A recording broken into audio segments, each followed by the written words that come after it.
Hola, soy Carlos.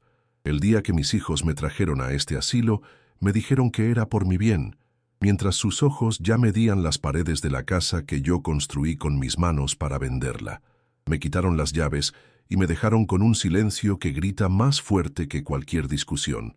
El dolor de ser borrado por tu propia sangre es algo que no se puede explicar con palabras. ¿Alguna vez te has sentido como un estorbo para las personas por las que diste la vida? Antes de contarte cómo, descubrí la carta que revelaba su plan y la fortuna que les oculté toda mi vida. Comenta aquí desde dónde me estás viendo y suscríbete al canal. Créeme, no querrás perderte lo que pasa cuando un viejo, al que creen acabado, decide que su dignidad no tiene precio. Todo sucedió tan rápido que apenas pude procesarlo. Mi hijo mayor, Ricardo, me tomó del brazo con una firmeza que no era de cariño, sino de prisa. «Papá, es el mejor lugar para ti. Aquí te cuidarán», me dijo sin mirarme a los ojos. Mi hija Laura asentía mientras revisaba su celular, ya probablemente hablando con el agente inmobiliario. Dejaron mis dos maletas junto a la cama de un cuarto que olía a desinfectante y soledad. Me dieron un beso apurado en la frente y se fueron. No hubo lágrimas, no hubo una última mirada de arrepentimiento.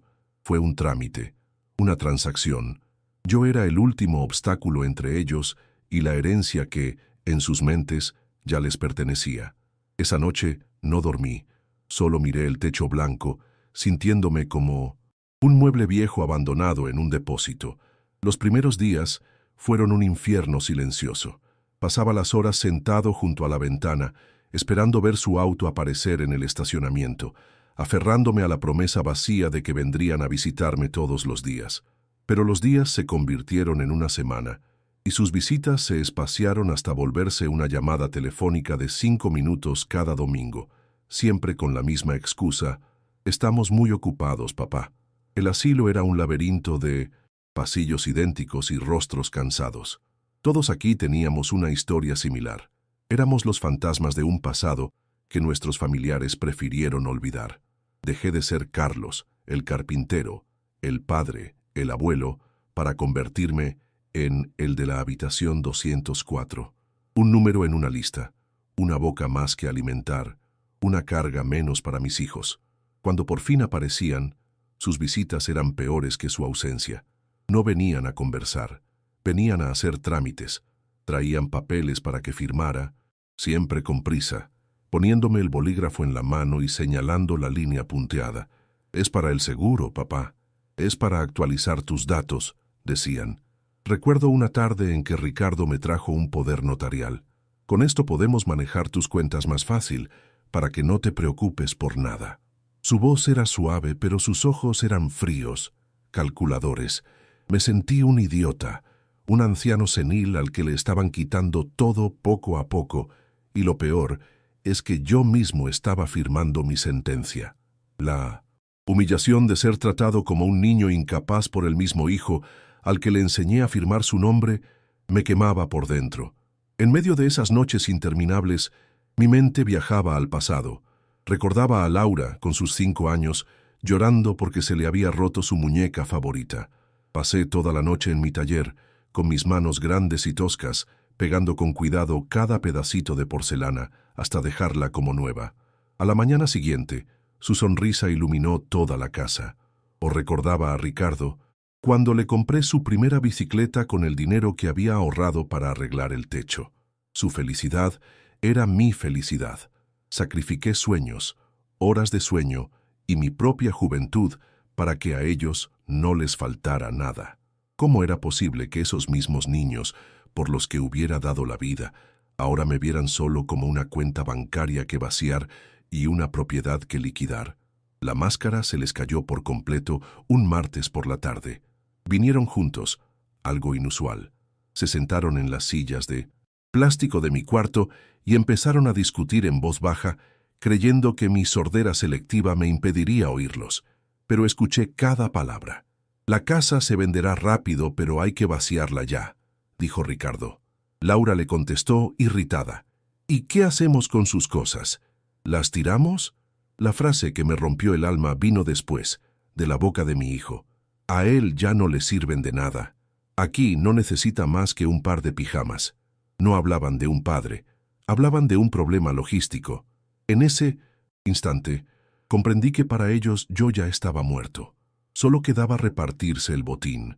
Y fue en ese preciso momento de dolor que una idea, una chispa de vieja rebeldía, se encendió en mi interior. Después de que se fueron, me quedé inmóvil, sentado en el borde de la cama, mientras sus palabras resonaban en las paredes de mi cabeza. A él ya no le sirven de nada. Esa frase fue como un martillo rompiendo el último cristal de la imagen que tenía de mis hijos. La tristeza inicial se transformó en algo distinto, algo frío y pesado que se asentó en mi pecho. No era rabia explosiva, sino una calma gélida, una claridad aterradora. En ese momento decidí que no iba a derrumbarme. Si para ellos yo era un viejo senil y acabado, entonces ese sería el papel que interpretaría a la perfección. Dejaría que se confiaran, que creyeran que tenían el control total. Iba a observar, a escuchar y a esperar el momento adecuado. La partida no había terminado, apenas estaba comenzando, y yo iba a jugar mis cartas con la paciencia que solo los años te pueden dar. Una semana después, Laura vino a visitarme sola. Traía una sonrisa falsa y una caja de galletas baratas que sabía que no podía comer por el azúcar. Se sentó y después de los comentarios de rigor sobre el clima y mi salud, fue directo al grano. «Oye, papá, ¿recuerdas el pequeño joyero de mamá? El que guardaba en su armario. No lo encontramos por ninguna parte. ¿Sabes dónde podría estar?» No preguntaba por un recuerdo, preguntaba por su valor. La miré fijamente, fingiendo confusión. ¿El joyero? Ay, hija, mi memoria ya no es la que era. Quizás lo guardé en un lugar seguro, no recuerdo. Su sonrisa se tensó un poco. Pude ver la frustración parpadeando en sus ojos antes de que la ocultara de nuevo. Se estaba impacientando. Bien, la impaciencia los haría cometer errores. Los días siguientes, Ricardo comenzó a traerme mis cosas de la casa en bolsas de basura. No en cajas, no doblado, sino arrugado y mezclado, como si hubieran vaciado mis cajones sin el menor cuidado. Sacó una de mis camisas de franela favoritas, la que usaba en el taller, y olía a polvo y a encierro. Tenía una mancha de barniz que recordaba perfectamente haber hecho mientras construía la cuna de mi primer nieto. Sostener esa camisa en mis manos fue como sostener un fantasma de mi propia vida. Para él, era solo un trapo viejo que ocupaba espacio. Para mí, era la prueba tangible de su desprecio. Cada bolsa que traía era una nueva capa de humillación, un recordatorio de que mi historia, mis recuerdos y mi identidad estaban siendo borrados y desechados sin la menor ceremonia. La confirmación de mis peores temores llegó de la fuente más inesperada. Una tarde, una de las enfermeras más jóvenes, Elena, se sentó a conversar conmigo mientras me tomaba la presión. Era una muchacha amable, de las pocas que me llamaban por mi nombre. «Don Carlos», me dijo con cautela, «el otro día su hijo estuvo aquí y me preguntó algo extraño. Quería saber si yo conocía a algún buen tasador de arte. Dijo que usted tenía unos cuadros viejos y quería saber si valían algo antes de deshacerse de ellos». Me quedé helado. No eran cuadros viejos, eran pinturas que mi esposa, Elena, como ella, había pintado durante años. Eran su alma en un lienzo. Mi hijo no veía arte ni amor, solo veía signos de dólar. Le agradecí a la enfermera con un nudo en la garganta. Ya no eran solo mis sospechas. Su codicia era tan evidente que hasta los extraños la notaban. Fue entonces cuando el pánico se mezcló con mi determinación. El dinero. El verdadero dinero que había guardado durante 40 años. No era una fortuna de película, pero era una suma considerable, fruto de inversiones inteligentes y una vida de ahorro austero. Un secreto que guardaba con mi esposa para nuestra vejez, para una emergencia real, no para financiar los caprichos de 2 hijos malagradecidos. Estaba en una caja de seguridad en un banco del centro, y la única llave la tenía yo, colgada en 1900. Una cadena bajo mi pijama. El poder notarial que le firmé a Ricardo les daba acceso a mis cuentas corrientes, pero no a esa caja. Sentí un sudor frío. Tenía que actuar. Esa misma tarde, pedí usar el teléfono de la recepción y llamé a mi sobrino, el hijo de mi hermana, un abogado joven y decente. Le pedí que viniera a verme con urgencia. No le di detalles, solo le dije que era un asunto de vida o muerte. La estocada final me la dio Ricardo 2 semanas después. Llegó radiante, con una tableta en la mano. Mira, papá, para que veas cómo va todo. La casa está quedando vacía y limpia. Se venderá en un abrir y cerrar de ojos. Y me mostró las fotos. Mi sala, sin el sofá donde mis hijos vieron sus primeras caricaturas. Mi taller, sin el olor a madera y sin una sola herramienta. Mi dormitorio con la marca en la pared donde estuvo el cuadro favorito de mi esposa. Era una casa hueca, un cascarón sin alma. Era la autopsia de mi vida en alta definición. Tuve que tragar saliva para no gritar. Asentí lentamente, como un viejo dócil y agradecido. «Qué bien, hijo, me quitas un peso de encima», le mentí, mientras por dentro el hielo de mi resolución se hacía más duro y afilado que el acero. El descuido que lo cambió todo ocurrió un sábado. Vinieron juntos para traerme más papeles. Discutieron en el pasillo y entraron enfadados. Laura, siempre apurada, dejó su bolso en la silla al lado de mi cama cuando se fue. Pasó media hora antes de que me diera cuenta. Mi primer instinto fue llamar a la recepción para que la contactaran, pero algo me detuvo. Con manos temblorosas abrí el bolso, buscando su teléfono. Y entonces lo vi. No era una carta, era una hoja de cálculo impresa y doblada. En la parte superior, en negrita, Proyecto Venta Casa. Debajo una lista detallada, el precio estimado de venta, la comisión del agente, el impuesto a las ganancias. Y al final, una línea que me robó el aliento. Gastos recurrentes. Asilo papá. Costo anual estimado. No era un plan, era un balance. Financiero. Yo no era su padre. Era un pasivo en su hoja de contabilidad. Ahí estaba, negro sobre blanco, la prueba irrefutable de que mi abandono fue una decisión de negocios. Con el corazón martillándome en el pecho, doblé el papel con un cuidado que mis manos temblorosas apenas me permitían y lo deslicé de vuelta en el bolso de Laura, exactamente donde lo había encontrado. Cada segundo parecía una eternidad. El simple acto de cerrar el broche del bolso fue una de las cosas más difíciles que he hecho en mi vida. Me sentía como un ladrón en mi propia tragedia, violando su privacidad para confirmar la mía. El olor a su perfume barato que emanaba del bolso me revolvió el estómago. Era el olor de la traición. Me recosté en la almohada, cerré los ojos y regulé mi respiración, forzándome a adoptar la apariencia de un anciano somnoliento y ausente. Tenía que ser el actor perfecto, porque mi dignidad, y quizás mi futuro, dependían de ello. El silencio de la habitación era denso, pesado con el conocimiento de lo que acababa de leer. No pasaron ni 10 minutos cuando la puerta se abrió de golpe. Era Laura, con el rostro pálido y los ojos desorbitados por el pánico. «Mi bolso. ¿Lo has visto, papá? Lo dejé aquí». Su voz era aguda, llena de una ansiedad que no tenía nada que ver conmigo, sino con las tarjetas de crédito y las llaves que contenía. Sin abrir los ojos por completo, levanté una mano débil y señalé la silla junto a mi cama. Ahí lo dejaste, hijita. Estabas apurada».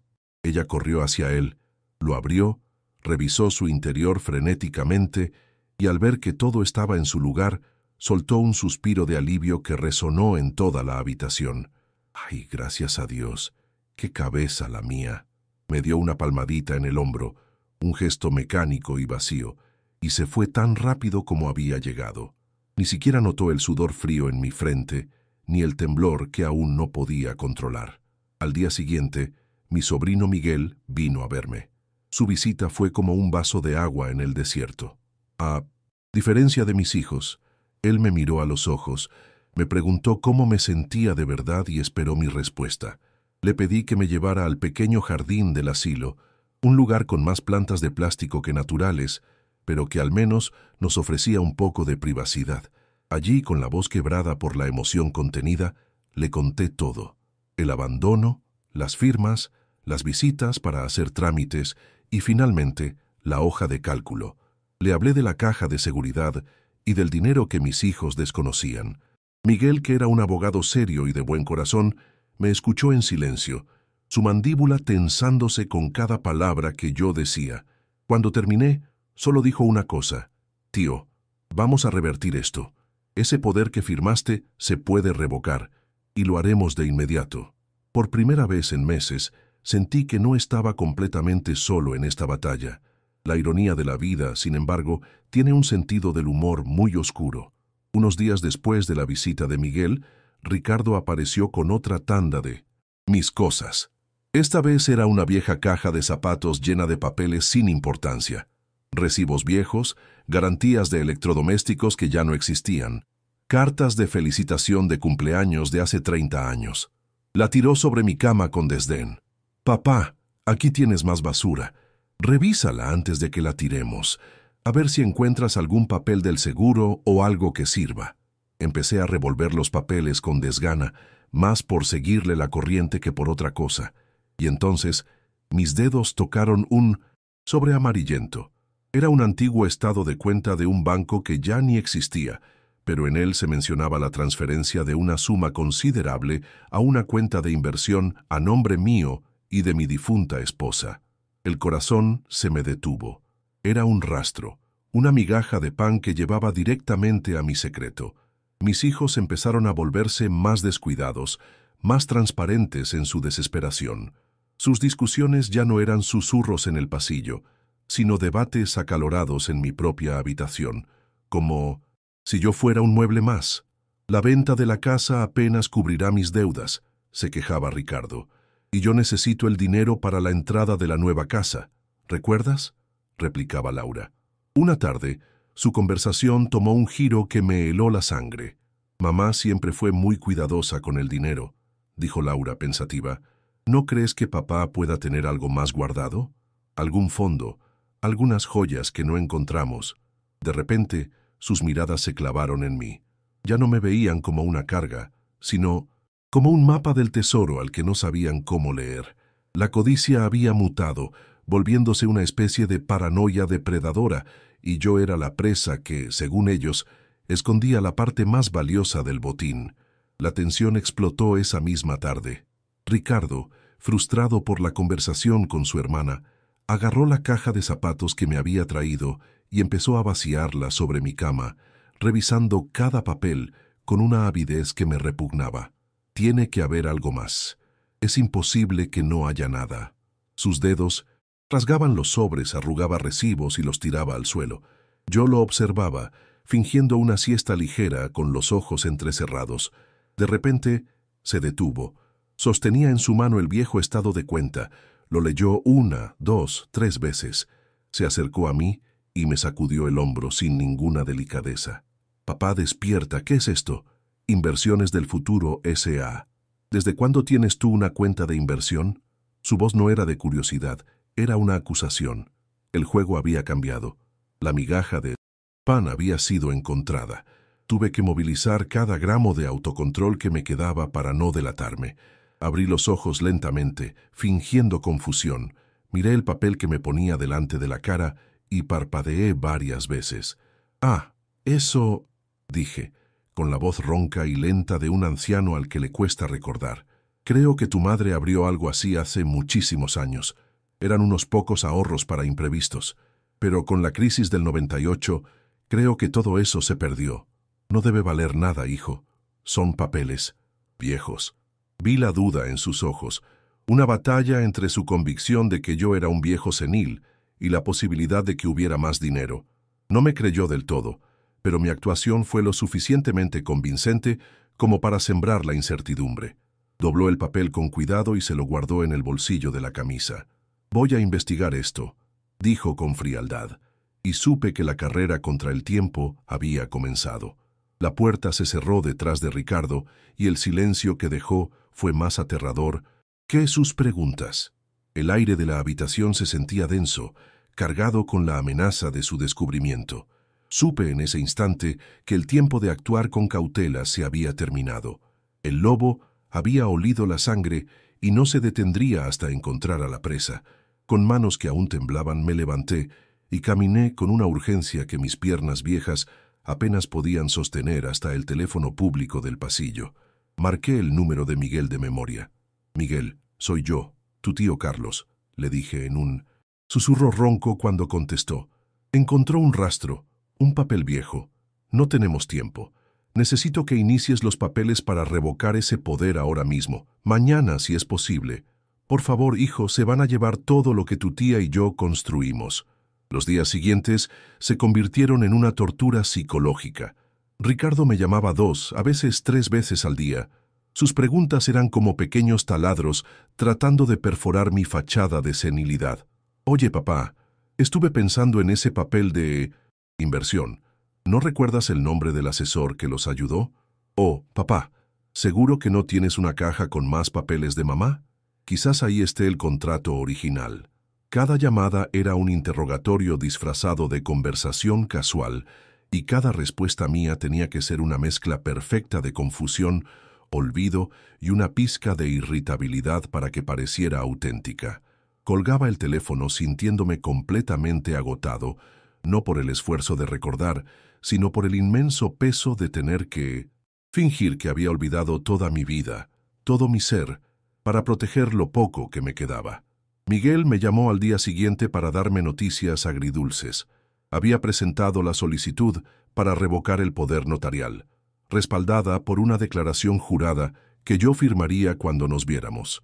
Sin embargo, el proceso legal no era instantáneo. Podría tardar una semana, quizás más, en hacerse efectivo. Tío, durante este tiempo, legalmente Ricardo todavía tiene control. No le digas nada. No le des más información. No firmes nada más. El jueves pasaré por ti a las 10 en punto. Diremos que tienes una cita médica. Iremos al banco y vaciaremos esa caja de seguridad. El jueves.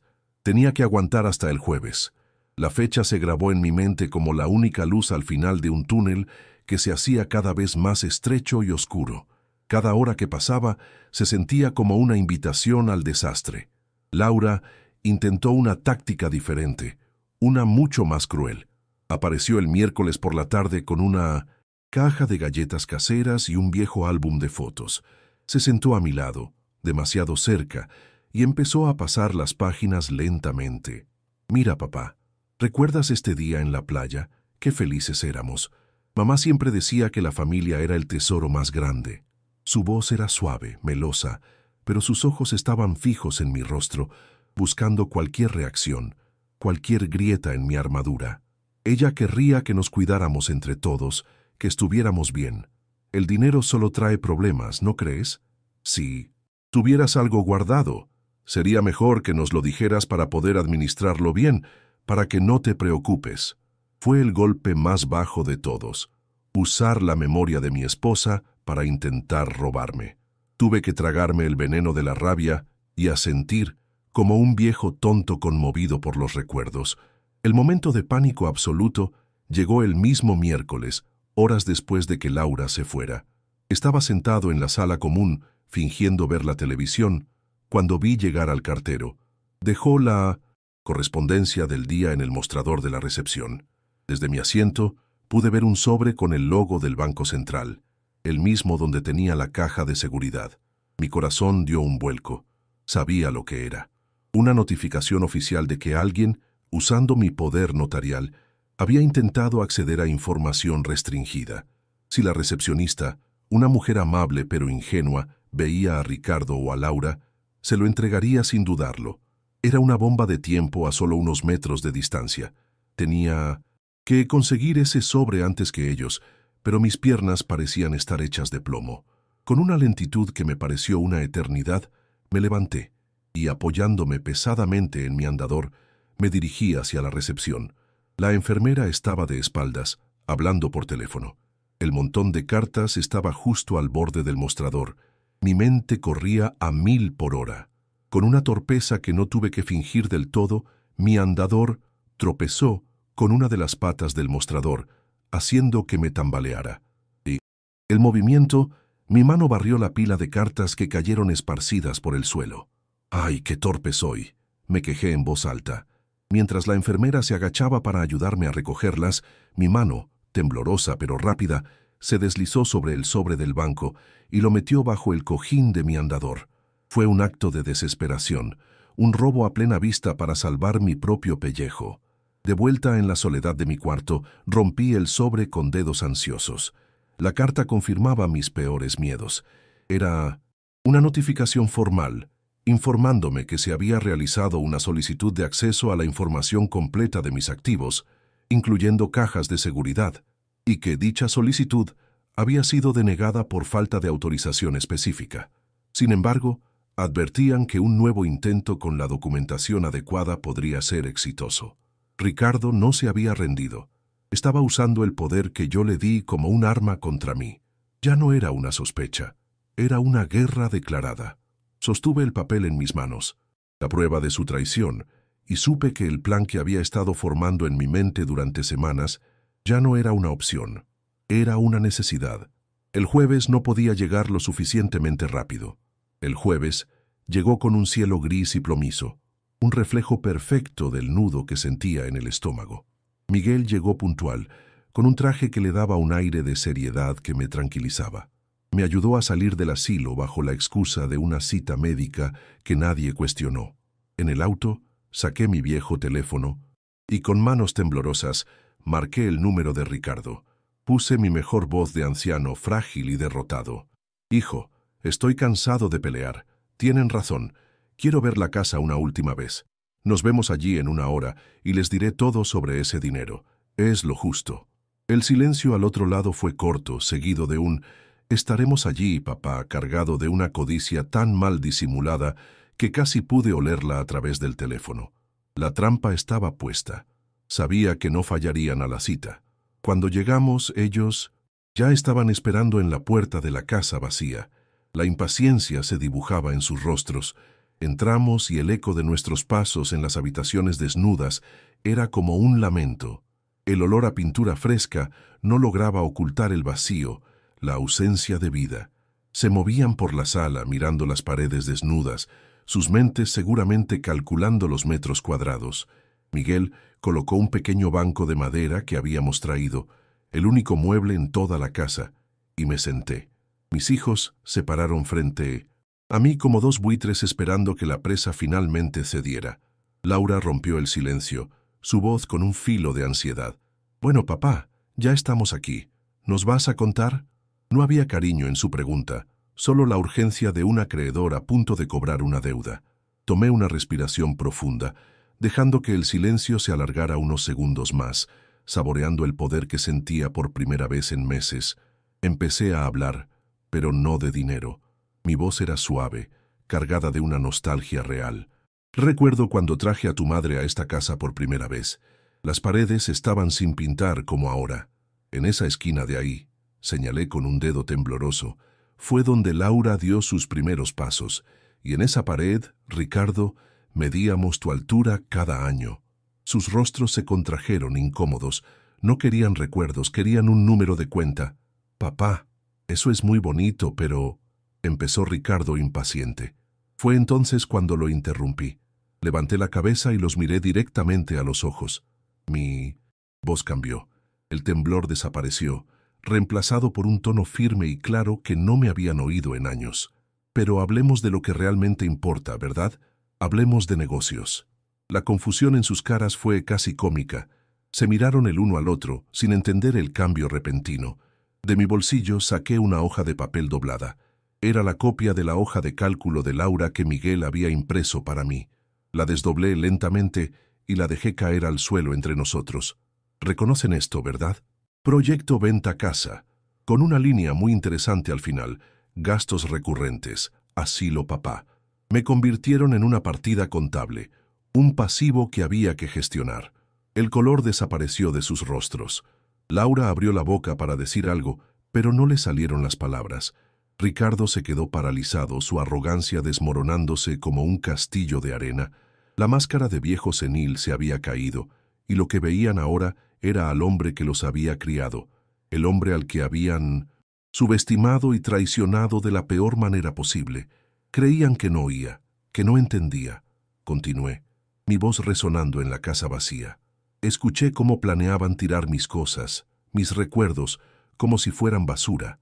Vi cómo me ponían papeles en la cara para que los firmara sin leer, quitándome el control de mi propia vida. Y tú, Ricardo, incluso intentaste acceder a mi caja de seguridad, pensando que el viejo tonto te había dado las llaves del reino. Cada palabra era un martillazo, demoliendo la fachada de su supuesta preocupación. Me trataron no como a un padre, sino como a un obstáculo, un problema a resolver antes de poder cobrar. Miguel, que hasta entonces había permanecido en silencio junto a la puerta, dio un paso al frente, sosteniendo una carpeta. Mis hijos ni siquiera lo miraron. Sus ojos estaban fijos en mí, llenos de una mezcla de pánico y shock. Así que sí, hay dinero. Mucho más de lo que su mezquindad podría imaginar, dije, mi voz ahora tranquila, casi gélida. Un fondo que su madre y yo construimos durante 50 años de trabajo duro, no para que ustedes lo malgastaran, sino para tener una vejez digna, una dignidad que ustedes intentaron arrebatarme. Miguel abrió la carpeta. El poder notarial a nombre del señor Ricardo ha sido revocado esta mañana. Todos los activos del señor Carlos están ahora protegidos en un fideicomiso. Me puse de pie, sintiéndome más alto y fuerte de lo que me había sentido en años. Ese dinero se usará para asegurar que yo y otros, como yo en ese asilo, tengamos el respeto que nuestros hijos nos negaron. Y para ustedes, hice una pausa y saqué 2 cheques de mi bolsillo. He decidido ser generoso. Les daré exactamente lo que ustedes calcularon que yo valía. Deslicé los 2 cheques por el suelo de madera. Se detuvieron justo a sus pies. Eran por una cantidad ridícula, la cifra exacta que figuraba como mi costo anual en su hoja de cálculo. Ese es su precio. Es todo lo que recibirán de mí, ahora y siempre. Laura soltó un sollozo ahogado, una mezcla de rabia y derrota. Ricardo me miró con un odio puro, el de un ladrón atrapado en el acto. No dije nada más. Me di la vuelta y con Miguel a mi lado caminé hacia la puerta. Antes de salir, me detuve y miré por última vez las paredes desnudas. La casa es suya. Vendan las paredes, el cemento, los ladrillos. Es lo único que queda, porque el hogar que había aquí, ustedes lo mataron hace mucho tiempo. Y cerré la puerta, dejándolos solos con el eco de mis palabras. 2 cheques inútiles y la inmensidad de su propia miseria. Salir de aquel asilo fue como volver a respirar después de haber estado bajo el agua demasiado tiempo. No volví a la casa, por supuesto. Esa ya no era mi hogar. Miguel me ayudó a encontrar un pequeño apartamento en un edificio tranquilo, con un balcón donde ahora cultivo mis propios tomates. Los primeros días fueron extraños, llenos de un silencio que ya no era de abandono, sino de paz. No hubo llamadas, ni mensajes de disculpa, ni intentos de contacto por parte de Ricardo o Laura. El corte fue tan limpio y definitivo como un cirujano extirpando un tumor. Su silencio fue la confirmación final de que nunca se trató de mí, sino de lo que podían obtener de mí.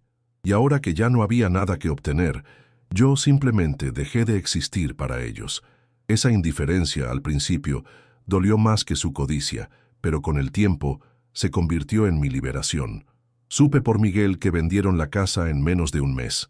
Lo hicieron con una prisa, desesperada, aceptando una oferta por debajo del valor de mercado, solo para tener el dinero en sus manos lo antes posible. Me imaginé la escena: 2 hermanos, repartiéndose las ganancias sobre la mesa de una cocina que ya no les pertenecía, sus rostros tensos, no por la alegría de la riqueza, sino por la desconfianza mutua. Ese dinero, que creían que sería la solución a todos sus problemas, se convirtió en veneno. No les trajo la felicidad que esperaban, solo una breve tregua en sus vidas llenas de deudas y malas decisiones. Compraron cosas, pagaron algunas cuentas, pero el vacío que llevaban dentro no se puede llenar con billetes. La casa, el símbolo de su traición, se convirtió en un fantasma que los perseguiría para siempre. El dinero que ellos tanto codiciaban encontró un destino mucho mejor. Junto a Miguel, creamos un pequeño fondo al que llamamos Fondo Dignidad. Con él, pagamos asesoría legal para otros ancianos en ese mismo asilo que estaban siendo presionados por sus familias. Financiamos pequeñas mejoras en el centro, como televisores nuevos para las salas comunes o la contratación de un fisioterapeuta a tiempo parcial. Hice donaciones anónimas para comprar sillas de ruedas de mejor calidad y audífonos para quienes no podían permitírselos. Cada vez que Miguel me contaba que habíamos ayudado a alguien a renegociar su situación o simplemente a tener una tarde más cómoda, sentía que estaba transformando el dolor más grande de mi vida en algo útil, en algo bueno. Estaba construyendo un legado que valía mucho más que cualquier propiedad. La última vez que oí de ellos fue a través de una prima lejana que me llamó para mi cumpleaños. Me contó, con cierta vacilación, que Ricardo y Laura ya casi no se hablaban. Al parecer, el dinero de la casa se había convertido en una fuente constante de reproches. Laura acusaba a Ricardo de haber malgastado su parte en un negocio fallido, y Ricardo culpaba a Laura por haberlo presionado para vender tan rápido y barato. Su alianza, forjada en la codicia, se había deshecho en el momento en que se acabó el botín. Estaban solos, más endeudados emocionalmente que antes, y se habían perdido el uno al otro en el proceso. Irónicamente, al intentar asegurarse un futuro financiero, habían destruido el único vínculo familiar que les quedaba. Su castigo no fue la pobreza, sino la soledad que ellos mismos habían creado. Ahora vivo mis días con una calma que no recordaba. Miguel viene a almorzar conmigo todos los domingos. Hablamos de política, de fútbol, de los avances del fondo. Él se ha convertido en el hijo que la vida me regaló al final del camino. A veces, por la tarde, me siento en el balcón y miro las fotos de mi esposa. Hablo con ella en silencio, le cuento todo. Sé que estaría orgullosa. El dolor por la traición de mis hijos nunca desaparecerá del todo. Es una cicatriz en el alma que se queda contigo, pero ya no es una herida abierta. Aprendí que la familia no siempre es la que te toca por sangre, sino la que eliges y la que te elige. Y aprendí que la dignidad, una vez que la recuperas, es una fortaleza que nadie puede volver a arrebatarte, sin importar cuánto lo intenten. A veces, cuando riego los geranios que mi esposa tanto amaba, pienso en esa casa. Me pregunto quién vivirá allí ahora, si serán felices, si sabrán que esas paredes fueron testigos de risas infantiles y sueños construidos con amor. Pero el pensamiento es fugaz. Ya no siento nostalgia ni rabia. Esa casa es solo un edificio. El hogar lo llevo dentro de mí, en mis recuerdos y en el propósito que he encontrado. Mis hijos heredaron ladrillos y cemento, un cascarón vacío. Yo me quedé con lo más valioso: mi nombre, mi historia y la oportunidad de terminar mi vida no como una carga, sino como un hombre que, incluso después de perderlo casi todo, encontró la manera de seguir construyendo algo que valiera la pena. Y esa, al final, es la única herencia que importa. Si conoces a alguien que necesita escuchar este mensaje de autorrespeto y fortaleza, por favor, comparte este video con esa persona. No olvides suscribirte para más historias sobre cómo encontrar tu propio valor, incluso cuando el mundo intenta quitártelo. Gracias por escuchar. Hoy, cuando me siento en mi balcón, no veo el estacionamiento de un asilo, sino una calle llena de vida. Veo niños jugando, parejas paseando a sus perros, el mundo siguiendo su curso, y yo soy parte de él de nuevo. Ya no soy el de la habitación 204, un problema logístico en la hoja de cálculo de alguien. Soy Carlos, el señor del tercer piso que cultiva los tomates más rojos del vecindario. He aprendido que la verdadera riqueza no es tener una casa grande, sino un pequeño espacio donde tu alma pueda estar en paz. El silencio que ahora me rodea no es el del abandono, sino el de la serenidad. Es un silencio que yo elijo, que me llena en lugar de vaciarme, y en él, por fin, he vuelto a encontrar el sonido de mi propia voz, clara y firme. La lección más dura y a la vez más liberadora que he aprendido es sobre el verdadero significado de la familia. La sangre te hace pariente, pero son la lealtad, el respeto y el amor incondicional los que te hacen familia. Perdí a los 2 hijos que crié, pero la vida, en su extraña forma de equilibrar las cosas, me regaló a Miguel. Él no comparte mi sangre, pero comparte mis valores. No me visita por obligación ni para pedirme algo, sino para compartir una tarde de charla o para asegurarse de que no me falte nada. Con él, aprendí que los lazos del corazón son mucho más fuertes que los del ADN. Mis hijos querían mi herencia. Miguel, sin pedirlo, se ha convertido en ella. Es el testamento vivo de que nunca es tarde para construir los vínculos que realmente importan. Mi legado ya no estará escrito en un testamento que se lee en la oficina de un abogado. No será una propiedad ni una cuenta bancaria por la que mis herederos peleen. Mi verdadero legado está en el fondo dignidad. Está en la sonrisa de la señora Elena, del asilo, cuando recibió su nuevo audífono y pudo volver a escuchar a sus nietos por teléfono. Está en la gratitud del señor Joaquín, a quien ayudamos a revocar un poder notarial abusivo, igual que el mío. Cada pequeña victoria contra el olvido y el desprecio es un ladrillo en el nuevo hogar que estoy construyendo. Un hogar hecho no de cemento, sino de justicia y compasión. Mis hijos querían mi dinero para comprar cosas. Yo lo estoy usando para comprar algo que no tiene precio. La tranquilidad de otros. No voy a mentirles, la herida sigue ahí. Hay noches en las que el recuerdo de sus rostros fríos y calculadores vuelve a visitarme. Me pregunto en qué momento exacto se rompieron, en qué punto su amor se convirtió en codicia. Es un dolor sordo, una tristeza profunda por la familia que creí tener y que resultó ser una ilusión. Pero ya no dejo que ese dolor me defina. Lo acepto como la cicatriz de una batalla que tuve que librar por mi propia alma. Esa cicatriz me recuerda no solo la traición que sufrí, sino también la fuerza que no sabía que tenía para sobrevivirla. Me recuerda que incluso del abandono más cruel puede nacer un nuevo propósito, una razón para levantarse una mañana más y seguir adelante. Si hay algo que quiero que se lleven de mi historia es esto. Nunca permitan que nadie, ni siquiera las personas que más deberían amarlos, les ponga un precio. No son una carga, no son una cuenta bancaria, no son un problema a resolver. Son una vida entera, una acumulación de historias, de sabiduría y de amor que merece ser honrada. No acepten el silencio cuando su corazón les grita que algo está mal. No firmen un papel por mantener una paz que solo beneficia al otro. Su dignidad no es negociable. A veces, la decisión más valiente y el mayor acto de amor propio es aprender a decir basta y cerrar una puerta para siempre, para así poder abrir la ventana a una nueva vida. Si esta historia ha resonado contigo, o si te ha hecho pensar en alguien que necesita recordar su inmenso valor, te pido que compartas este video.